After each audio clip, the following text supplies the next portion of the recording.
Drew Massey here with Game Time Sports and Training, and I want to take you through our box jump progression. Box jumps get a bad rap sometimes because of what happens at the shin. People can kind of scrape that shin and leave part of themselves on the box, on the edge of the box if they're not careful. We try to limit the risk that is associated with box jumps by having a really nice progression for our athletes, and hopefully those things won't happen. So this is kind of how we go through this. The first thing we want to do is teach the athlete how to land. That's the number one thing that we want to do as coaches, is to teach them how to land in proper positioning, using their hips to load, and also making sure that the knees track the right way and that the numbers are up and they're not in a bad back position. So the first thing we're going to do is teach the athlete how to land, and many times we'll pull out just a dot, or we'll pull out a baseball base, like something that you could purchase at any sporting goods store, and we want to tell that athlete that's a trap door. That's a trap door, and when I yank that trap door out, then they've got to get on the edges of that so that they don't fall through there.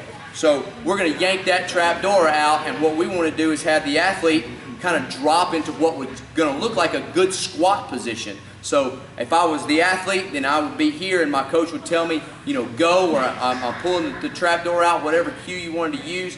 And now I'm just going to simply adjust my feet. I'm not going to jump up. I'm just going to adjust my feet to get on the edges. So this great athletic position is one that we call a numbers up position. So if you had a jersey on, we want to see your numbers. So numbers up, all right?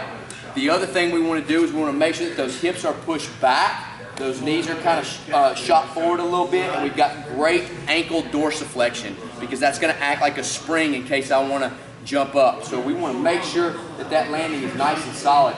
And many times we'll have the athlete hold that position for 10 seconds and actively tell them to spread the ground apart, and this is going to turn on the muscles of their hips. A lot of athletes find this isometric position really challenging, so that's the first thing we want to teach. The second thing we want to do, the reason for the box jump, a lot of people just think it's a summation of force to see how high you can get. The reason that the box is valuable is it decreases the amount of gravitational force that the athlete has to undergo as they land. So it actually decreases those ground reaction forces that the athlete has to go through in that landing portion, because again, landing is super important. The other thing that we want to make sure that we're doing is we want to make sure the athlete is jumping, and not just jumping and driving the hips. We've all seen people that can jump on really high boxes, and a lot of times if you slow the video down, they may not be jumping actually quite that high. They're just really, really good at pulling that knee up to their chest and getting that round position. So we want the athlete to start in the same position as they land in. So if I'm going to do a box jump, I'm going to be away from the box. Obviously, I want to make sure that it's a box that I know my athlete can hit via other testing or whatever. We don't want to challenge that. We're going to put them in that position. So again, trap door. And then as we go, this is our isometric or our non-counter movement box jump. We're going to tell the athlete to jump or explode, load and explode. So load, explode, and we want to land in the same position that we started from.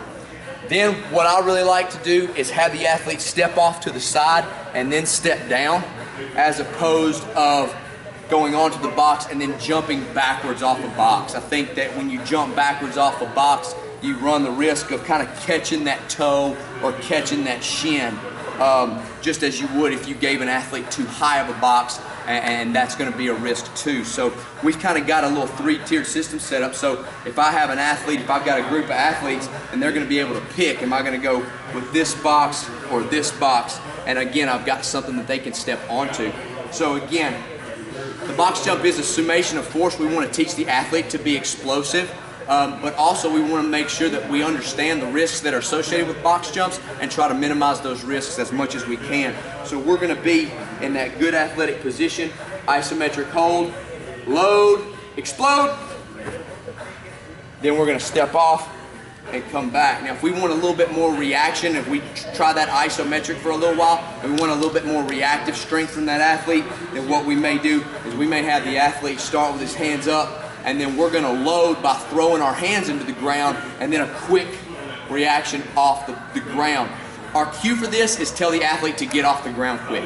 We want to get off the ground quick. So arms up, and then we have one cue, load and explode.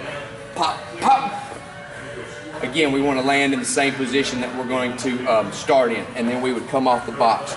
So if I were going to do a set of 3, I would obviously go through my other 2 reps. But that's the way we want to teach athletes to be explosive, but also minimize those risks that can be associated with some of those exercises.